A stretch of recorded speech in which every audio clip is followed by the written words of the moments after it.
আসসালামু আলাইকুম সবাইকে।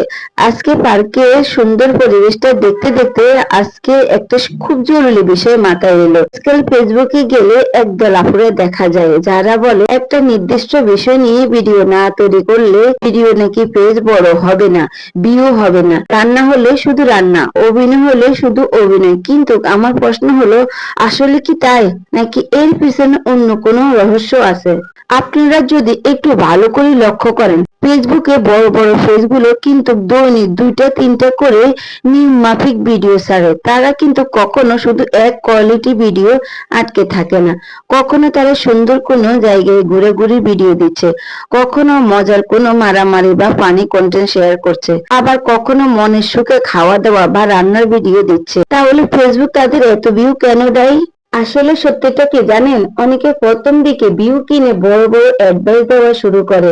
ভিউ কিনে যেই টাকা তারা ইনভেস্ট করে, 10টা ভিডিও ভিউ দিয়ে সেই টাকাটা উসুল করে নেয়। তো আমরা যারা একদম নতুন রিয়েল কন্টেন্ট নিয়ে কাজ করছি, আমাদের তো আর ভিউ কেনার দরকার নেই। আমাদের দরকার দর্শক যেন আমাদের আসল রূপটা চিনে। আমার মনে হয় আপনার যেভাবে সুবিধা, আপনি যেভাবে আপনার পেজ নিয়মিত ভিডিও দিতে পারেন, যেভাবে কোয়ালিটিফুল একদম ভালো একটা ভিডিও দিবেন, ঠিক যেভাবে দেওয়া উচিত। আমাদের আসল লক্ষ্য হওয়া উচিত ফেসবুকে নিজের একটা পরিচিতি বা একটা ফেস ভ্যালু তৈরি করা।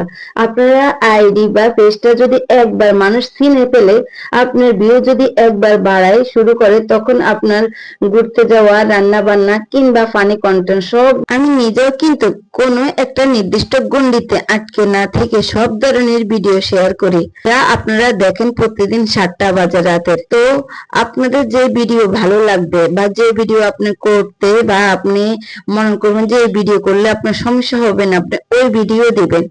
আর এমন